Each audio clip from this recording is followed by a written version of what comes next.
Buenas tardes. Hoy vamos a hablar no de un tema más desconocido, un tema que muy pocos han oído hablar de él y menos le han querido dar crédito, ¿no? Los servicios secretos o los ejércitos secretos de la OTAN, la Organización del Tratado del Atlántico Norte, OTAN, ONU, ya saben a lo que nos suena todo a gran trampa y gran engaño, son de los mayores embusteros del planeta. Y como eso ocurrió con la Operación Gladio cuando terminó la Segunda Guerra Mundial, la Conferencia de Yalta en 1945, Rusia y sobre todo la Unión Soviética y Stalin salieron más reforzados que nunca. Se permitieron invadir toda Europa del Este, estaban comiéndose el mundo, todos estábamos esperando aquella Guerra Fría que sería la última, pues ya habían conseguido los rusos su bomba atómica, copia fidedigna de la Fat Boy americana. La habían copiado exactamente, eso de lo espionaje y los servicios de seguridad. Ya ven ustedes cómo funciona. La realidad supera siempre a la ficción. Por eso creó la OTAN. Bueno, la OTAN no, la OTAN y la CIA unidos crearon el ejército, el Stay Behind Gladio. Gladio era el nombre que tenía en Italia y donde más funcionó, donde hubo más atentados, más descentramientos de todo. Estaban poniendo bombas en la calle, estaban atentando. Al principio fue la extrema derecha con el orden nuevo, fue lo que comenzaron los atentados en Italia y a desestabilizar al mundo, ¿no? Desestabilizar al gobierno y prácticamente que enseñarnos que los malos estaban al caer, como era verdad. Estaban entrando por el telón de acero y si les llegan a dar un paso más o Stalin nos sigue viviendo unos años más, habría existido un gran problema que venía del este. Por eso se creó Gladio. Gladio era un ejército en la sombra creado para defendernos de esa invasión que venía, que nunca llegó. Pero el ejército, el Gladio, lo que hizo fue crecer y cada vez hubo más y hubo más atentados y metiendo nuevos grupos terroristas comunistas como fue la Baader-Meinhof en Alemania, como fueron las Brigadas Rojas en Italia y luego desaparecieron, había que quitarlos del medio. La mejor manera, nosotros teníamos aquí a ETA y no había manera ni de quitarla del medio, ni la ha habido jamás, porque aquí era un negocio. Allí no, allí simplemente era un movimiento que había que acabar con él cuando interesara. Y así fue. Las Brigadas Rojas, cuando detenían a alguien de las Brigadas Rojas, directamente se terminaba ahorcando en la cárcel, se ahorcaba solo y moría. La Baader-Meinhof, cuando se detenía a alguien, no llegaban a la comisaría, siempre intentaban escapar y los tenían que matar en el camino. Esa fue la fuerza y las operaciones que Gladio movía por Europa. Un ejército súper profesional creado solamente para atacar al comunismo y para acabar con esa amenaza de invasión. Como estamos viendo ahora, dice, bueno, Gladio, el servicio secreto, el ejército secreto, existió en unos años que quizás debió de existir. Pero es que Gladio sigue existiendo este ejército secreto de la OTAN que se mueve en el Stay Behind, se quedan detrás y son los que están manejando esto, solamente que ahora estamos con el peligro de lo que hacen ahora es amenazarnos, decirnos que vamos a una guerra, que provocar que la gente piense que esto se va a terminar y que entonces tengamos el miedo a que venga el malo, que en este caso es el señor Putin. Si quieren que tengamos ese miedo, mal van a ir, porque ahora está OTAN, por ejemplo, creando las más grandes maniobras de su historia, con más de 100.000 hombres, con cientos de barcos. Eso cuesta una fortuna. Ahí se gasta un montón de dinero y un montón de armas que no tendrían salida de otra manera. Pero la realidad y lo que yo pienso, al menos después de mi experiencia, lo que es la Operación Gladio, yo pienso que ahora no se está buscando un confrontamiento mundial, porque todos sabemos que cualquiera de ellos puede apretar un botón y se acabó el mundo. Ya eso no se arriesgan. Si se acaba el mundo, se acaba el poder de los que mandan esas cosas, ¿no? Aquí lo que vamos a hacer es armarnos hasta los dientes, que las fábricas de armas fabriquen de todo, que se les compre, que se forren todos, que cobren comisiones todos, crear un ejército como jamás ha existido en Europa ni en este mundo, y bueno, y luego nos dirán que es que gracias a eso no hemos entrado en guerra, porque les hemos dado miedo a los otros. Los otros no pueden tenernos miedo, los otros tienen un botón, que se acuerden siempre que el que tiene el botón tiene el poder, Yo recuerdo siempre cuando estábamos en Sudamérica y veías en las revoluciones que llegaban los periodistas americanos, a los cuales mataban, casi siempre los muertos eran periodistas americanos, porque salían enseñando el pasaporte y le decían, cuidado, que soy americano. Ahí mismo el señor que estaba con el fusil le pegaba un tiro. Lo que hay que pensar siempre, que el que tiene el arma o el que tiene el botón para apretar es Dios, aunque no sepa ni escribir. Hay que pensarlo y respetarle, y esa será la manera en que sigamos vivos. Dicen que todo empezó, la operación Gladio empezó en la conferencia de Yalta en 1945, cuando Rusia salió fortalecida de aquella operación, de aquella reunión, y todo el mundo acojonado con lo que eran capaces de hacer en aquellos tiempos Stalin. Yo conocí a un soldado soviético que estuvo presente en la reunión de Yalta, un señor que le veía ya con más de 90 años, impresionante, 2 metros de altura, ojos azules, una pinta extraordinaria. Y me contaba que en la conferencia de Yalta tuvo que huir, porque Churchill, cuando se bajó del barco y le vio, dijo, hombre, qué suerte si todo mi ejército fueran hombres como este. Y Stalin le mandó buscar y matarle, porque él le gustaba al enemigo. Y esa es la manera que tenía de triunfar Stalin, o tenía de triunfar el comunismo, barrer lo que no necesites. Ya lo saben, ¿a qué les suena el prohibir, el barrer y el quitarnos todas las cosas del medio? Y todas las libertades. ¿Que nos van a dar seguridad? Mentira. Nos van a engañar para quitarnos el dinero y esa seguridad repartírselo entre ellos, esos gastos o esos ingresos que van a tener gracias a esto. Gladio pasó, Gladio existió desde los años 50 y Gladio sigue existiendo. Siguen siendo esos ejércitos en la sombra, sigue siendo esa OTAN, esa CIA que nos mienten, que nos engañan y que nos controlan el mundo. Pero ellos existieron y, hombre, hubo gente que lo contó, ¿no? Cuando apareció un periodista y encuentra en los años 90, encuentra la historia de Gladio Stefanskin. Gladio Stefanskin era el jefe, el nombre en clave del jefe secreto, el jefe de la policía secreta italiana. Tuvo que salir hasta Mario Andreotti, tuvo que salir a dar explicaciones al Congreso, pero claro, esas explicaciones, como ustedes entienden, de risa. Él dijo que los trapos sucios se lavan en casa. Eso fue todo, como siempre. Nos dicen, son ustedes tontos y a aguantar, que para eso me han votado o creen que me han votado. Ya de contar los votos me ocupo yo. Y esto ocurría en esa Italia de los 90, cuando mataron a Aldo Moro. Luego Andreotti terminó condenado a 25 años de cárcel con Caetano, uno de los jefes de la mafia. Era ese mundo que se movía entonces. Pero dirán, hombre, pues terminó en la cárcel al final Andreotti. Pues no, señores, al año se les indultó. Y no pasa nada, como se indulta o se ejecuta la amnistía aquí, o se ejecutaba entonces. Recuerdan aquellos tiempos de Vera y Barrio Nuevo en España, cuando entran en la cárcel por el tema de los GAL, que malos eran, no hay problema, van a la cárcel. Pues un año después les indultaron, pero no les indultó su partido, que no estaba en el poder, les indultó el Partido Popular, que era el que estaba entonces en el poder. Entonces, ¿de qué nos fiamos? Pues casi mejor que esté Gladio con un ejército ahí escondido esperándonos, o dando golpes de mano, que es lo que realmente están haciendo, para echar la culpa de muchas cosas y mover elecciones y, bueno, esos cambios que hemos visto días antes de las elecciones, esos asesinatos, esos crímenes que están más que especializados en hacerlo. Estamos hablando de profesionales, y los profesionales no es que den miedo, hay que aprender de ellos.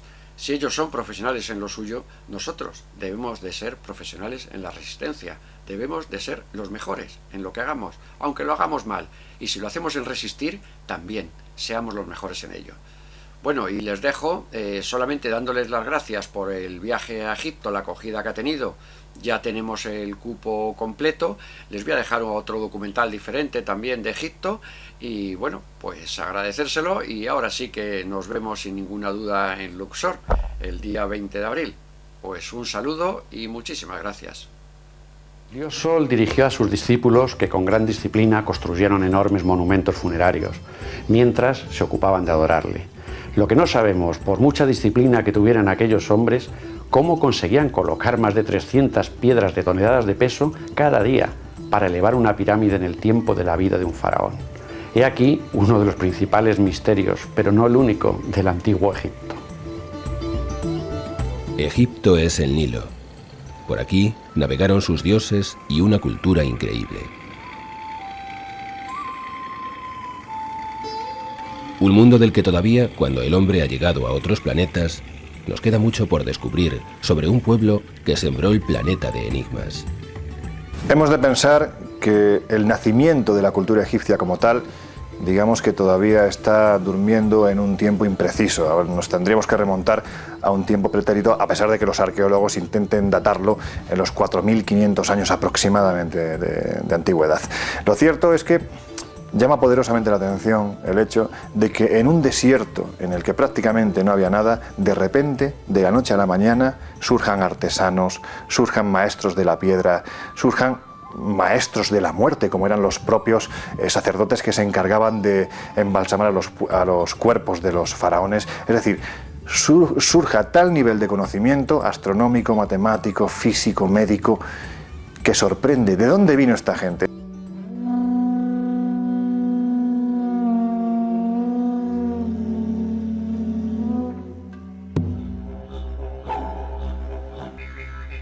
¿Por qué los dioses, o quien fuera, decidió implantar una cultura impresionante en este lugar del planeta? Templos que nunca más se construirían en la historia, elevando a sus constructores a la misma categoría, convirtiéndoles en dioses.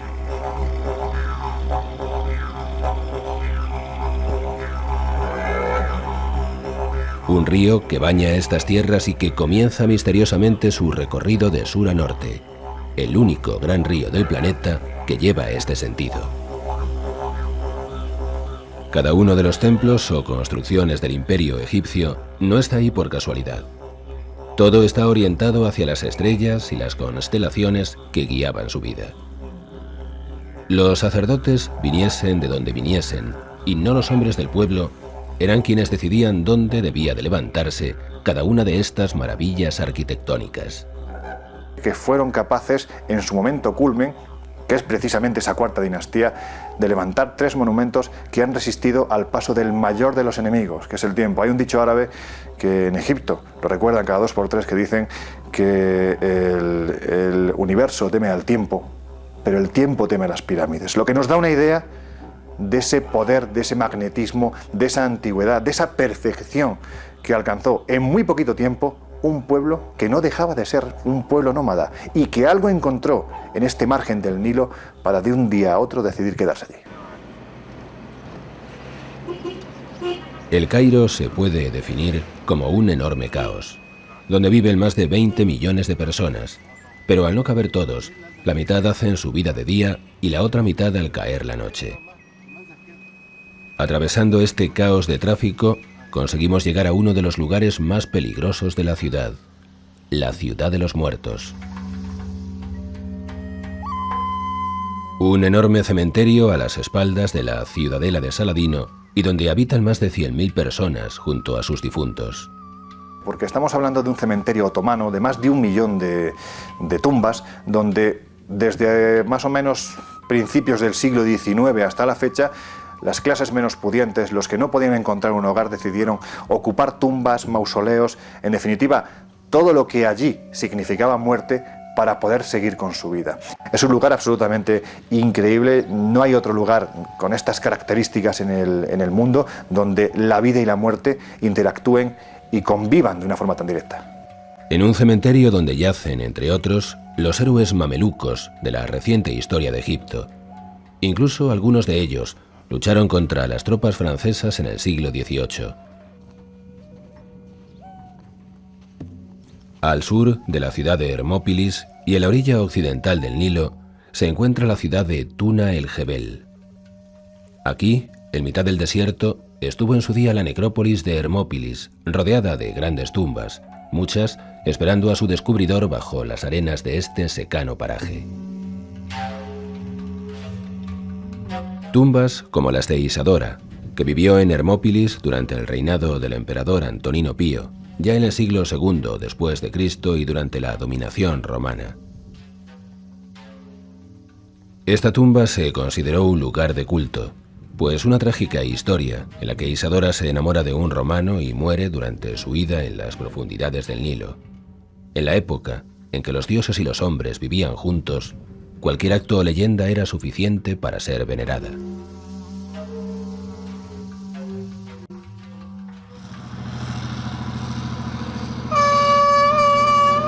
Como estamos viendo, nuestro camino por Egipto no está siendo fácil. Por tierra o cruzando el caudaloso Nilo en pequeños transbordadores, vamos hacia nuestro próximo destino, Al-Amarna, la ciudad de Akenatón. Además de los problemas de tener que avisar en todos los puestos de policía por donde pasamos, tenemos que esperar su autorización para continuar camino.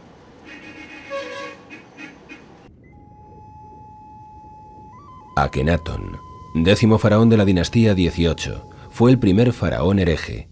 Si por hereje se entiende al que va en contra de lo establecido. Y Akenatón, hijo de Amenofis III, lo fue. Akenatón se enfrentó a los sacerdotes y al orden que hasta ese día había regido Egipto. Cambió la capital de Tebas a Al-Amarna, su ciudad. Lo primero que ordenó al llegar al poder es que todos los dioses a los que se adoraba hasta ese momento desaparecerían y solo se adoraría al sol, al padre de todo, y de él venía lo que disfrutábamos en este mundo. Algo que provocó terribles enfrentamientos con el poder que podemos imaginar no hizo nada fácil el gobierno ni la vida de este gran y desconocido faraón.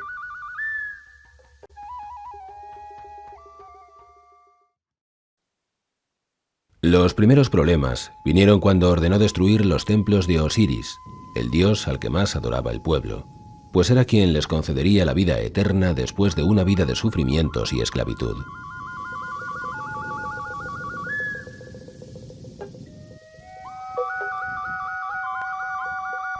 También cambió la arquitectura, construyendo templos a cielo abierto, para que pudiesen entrar los rayos del adorado sol durante las ceremonias, lo que provocaba el sufrimiento de los fieles en las ceremonias.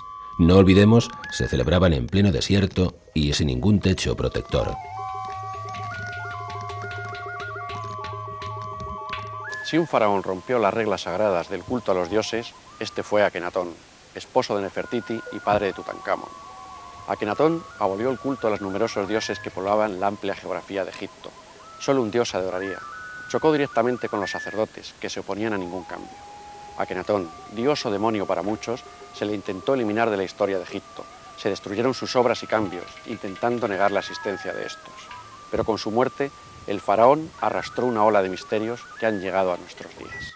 Su tumba real nunca fue encontrada. Dicen que su esposa Nefertiti le recluyó en el final de su reinado y le enterró en los subterráneos de Al-Amarna. Akenatón supone un antes y un después en la cultura del país de los faraones, entre otras muchas cosas porque es conocido como el faraón hereje, es el que vuelve a instaurar el culto al viejo dios Atón, de ahí su nombre, Akenatón. Lo que supone la presencia de este personaje, de este faraón, a lo largo de la historia del país de los faraones, de Egipto, es lo suficientemente contundente para que lo tengamos en cuenta. ¿Por qué? Porque partiendo de la idea de que fue un auténtico revolucionario de su época, en un tiempo muy conservador, en el que las directrices estaban perfectamente marcadas a nivel social, político y religioso, este hombre rompió con aquello. Y además, tenemos que echar un vistazo a lo que la historia nos ha legado de su presencia. Es decir, solo hay que ver los diferentes frisos que podemos ver en diferentes templos. En el Museo del Cairo, por ejemplo, hay frisos e incluso estatuas de gran tamaño donde aparece representado, para darnos cuenta de que no era un personaje normal. Era un hombre supuestamente afectado por una enfermedad que transformó literalmente su físico. Un físico, aquí también entra parte de la leyenda y parte de la creencia de determinadas personas, se parecería demasiado a esa representación que podemos encontrar dentro de las tumbas y que nos acercan demasiado a esos dioses que venían de las estrellas. La esposa de Akenatón no fue menos famosa en la historia del antiguo Egipto, Nefertiti. El faraón la nombró junto a él los únicos vínculos con el dios Sol. Acababa de crear un triunvirato de poder con el que manejaría el país sin necesidad de los sagrados sacerdotes. Ordenó la prohibición de cualquier tipo de estatua de los antiguos dioses e incluso llegó a condenar las figuras y dibujos antiguos, en las que siempre se representaba a las personas con una perfección excesiva, según él, claro. Cuentan los escribas que Akenatón tenía formas y redondeces femeninas, como si fuese hermafrodita, con miembro viril. Pero a pesar de todas esas conjeturas, Akenatón tuvo 6 hijos, de los que nosotros no seremos quienes den prueba de su paternidad. Akenatón era un adelantado a su tiempo o un loco, pero durante sus 18 años de reinado cambió en Egipto lo que no había cambiado en 4000 años, hasta que finalmente, y como había estado buscando desde que subió al trono, murió asesinado.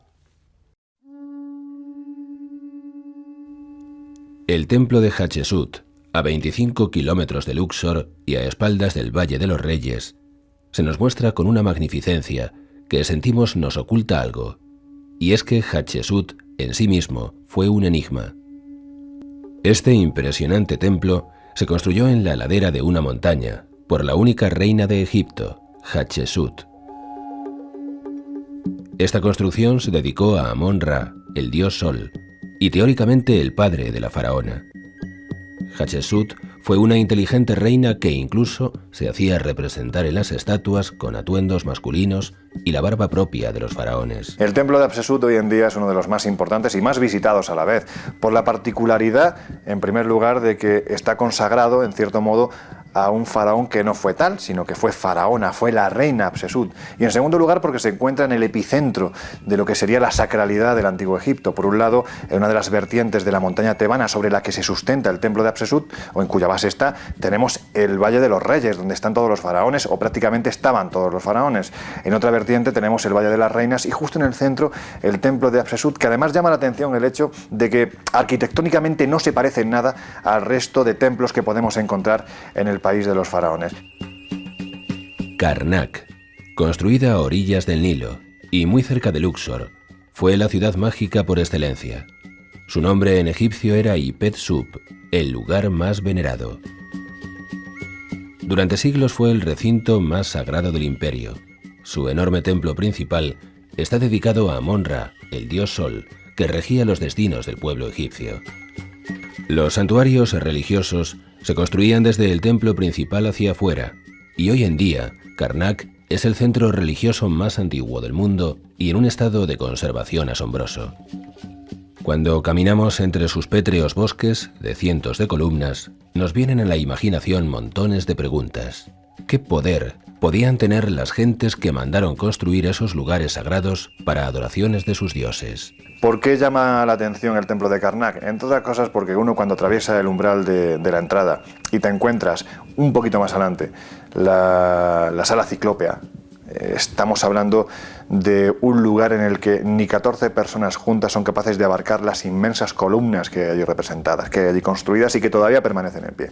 También hay una serie de cuestiones que quizás pasan desapercibidas al viajero que se acerca a Karnak, y es el hecho de que justo a la entrada, a mano derecha, hay un pequeño templo, y delante de este templo hay 3 representaciones, creo recordar, gigantescas de Tutankamón. Es, sin lugar a dudas, yo creo que el faraón más conocido, siendo el menos importante. Y es curioso porque aquí se abre otra línea de debate, y es que hay quien dice que Tutankamón no fue él, sino que fue ella, y efectivamente aquí está representado con pecho, es decir, con un pecho además bastante voluminoso, lo que nos viene a dar a entender de que posiblemente estamos ante una faraona y no un faraón. Cuando atravesamos el umbral de esta sala principal, donde encontramos las columnas, que como digo, no pueden ni 14 personas juntas, unidas de las manos, abarcar, puesto que son absolutamente gigantescas. Dioses como Amón-Ra, el dios Sol, el más importante, y que no podemos comprender hoy en día el tremendo esfuerzo tanto humano como económico que realizaron para tener contentas a estas deidades. ¿Tanto les daban o tanto les debían? En Karnak podemos ver que se elevan hacia el cielo varios obeliscos, monumentos en piedra con forma de pilar y terminados en su cúspide con una especie de pirámide de latón, o el famoso oro que les ponía en contacto con los seres de la otra vida. Eran la conexión con los dioses superiores que habitaban más allá de los cielos, como si de una antena se tratase. Pero tal fue la atracción como protector que ofrecían los obeliscos, que muchos de ellos fueron llevados por los conquistadores que pasaron por estas tierras a sus países, como en Roma, o el obelisco que se encuentra en la Plaza de la Concordia, en París, sin olvidar el protector máximo que se encuentra en la Plaza de San Pedro, en pleno corazón del cristianismo. Nos encontramos con el lugar más importante del templo, que es el Sancta Sanctorum, una pequeña capilla hecha de granito rojo, con unos bloques tan sumamente brutales, tan sumamente monumentales, tan gigantescos, de tantas toneladas de peso, que uno lo primero que se pregunta es cómo un material como el granito, que es de una dureza bastante elevada, estamos en 7-8 de la escala de Mohs, y no solo esto, sino que además es muy quebradizo, es decir, son bloques gigantescos que con solo un pequeño golpe se pueden partir. ¿Cómo llegaron a colocarlos para que nosotros, mirando hacia arriba, los contemplemos como parte de esa techumbre?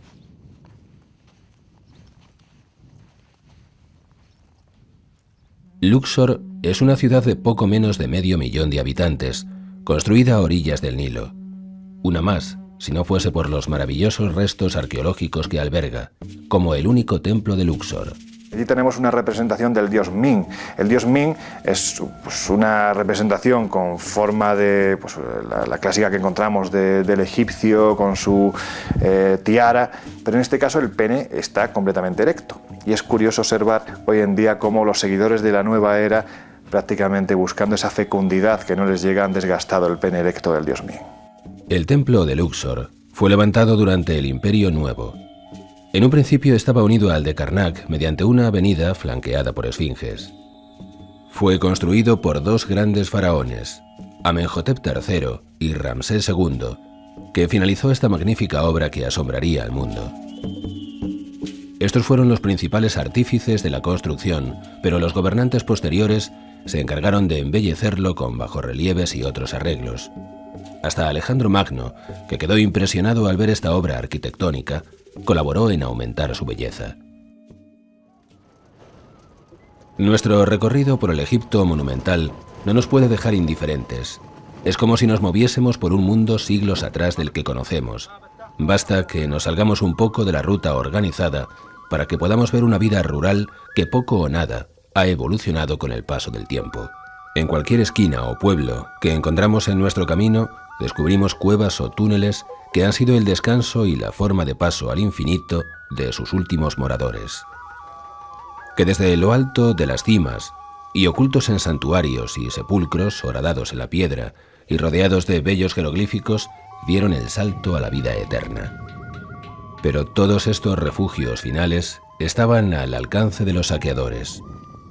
En muchos de los pueblos que vemos hoy en día cercanos al Valle de los Reyes, sus casas tienen una trampilla en el suelo, por la cual se accede a una intrincada red de túneles que como un hormiguero crece cada día, buscando dar con la pared de alguna tumba que llevan miles de años librándose del saqueo. Un saqueo que continúa igual de vivo en nuestros días como en el tiempo de los faraones. Pero el pueblo egipcio, siempre que no tratemos con vendedores o gentes que viven de los turistas, es sumamente amable. Es la hospitalidad árabe, llevada al extremo, como en cualquier país musulmán. A los niños nunca les abandona la sonrisa a la cara. Niños que, dada su humilde existencia, quizás no sepan por qué van tantos extranjeros a visitarles. Ellos son los herederos de una cultura que no comprenden, y muchos de ellos ni conocen. Pero al menos, supongo, que algo habrá quedado en sus genes de aquellos inmortales que gobernaron el país del Nilo, su país.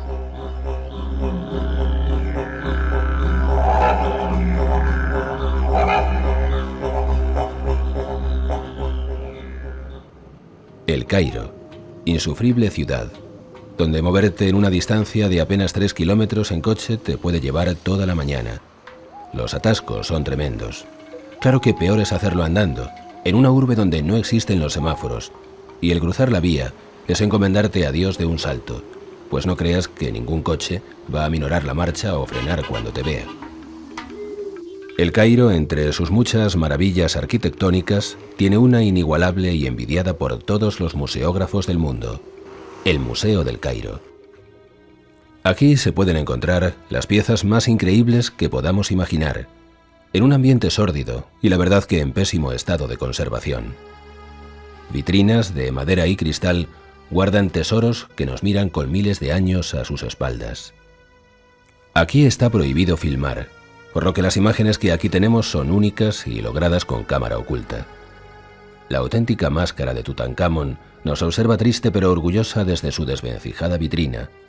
objetos de valor incalculable, tanto histórico como económico, nos rodean. Debido a las continuas conquistas y saqueos del país, nos privan de muchas piezas originales. Tristemente, tenemos aquí, en su lugar de origen, la copia. Como más relevante, el famoso busto de Nefertiti, que se encuentra en Alemania, y todos los años anuncia el gobierno egipcio que lo van a devolver, cosa que no sé si verán nuestros ojos. Estatuas increíbles y talladas en tipos de rocas de tal dureza que las más modernas de nuestras maquinarias no podrían ni arañar. Esto es lo que se puede ver en los pisos que se visitan en el museo. Nosotros tuvimos la oportunidad de bajar a los sótanos del museo, previo registro al entrar que nos hizo abandonar las cámaras en la entrada. Un mundo que permaneció oculto miles de años, pero que a este paso pasarán muchos miles de años más hasta que descubramos sus secretos. Sirva como referencia que al poco tiempo de estar nosotros en esas dependencias subterráneas, se publicó una noticia en la prensa en la que se decía habían encontrado una momia sin catalogar en el almacén del museo y que podía corresponder a la faraona Hatshepsut.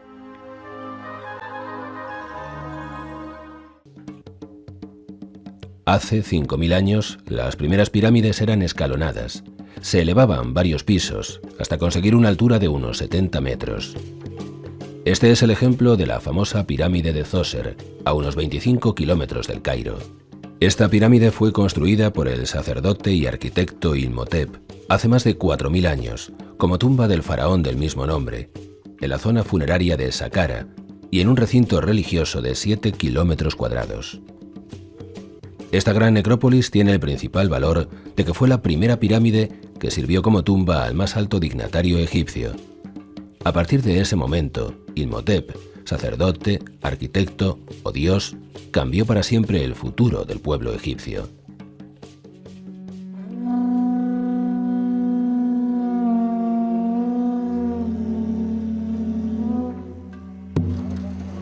Egipto se puede definir como ese gran mercado de alegrías y miserias cotidianas, donde todo el mundo vende y nadie compra. Aquí no vale el tópico, pero son felices. No. El egipcio es un pueblo ambicioso, que no se conforma con lo que tiene ni con la mísera vida de la mayoría de sus habitantes. Es la subsistencia llevada al límite. Queramos o no, a estos hombres algo se les tiene que pasar por su cabeza cuando escuchan hablar de aquel imperio que floreció y gobernó el norte de África, no por poder militar, sino cultural. Una cultura que aún no comprendemos y esperemos que tardemos en comprender y podamos seguir investigando y encontrando cada día nuevas explicaciones a los orígenes de este enigma que fue la cultura egipcia.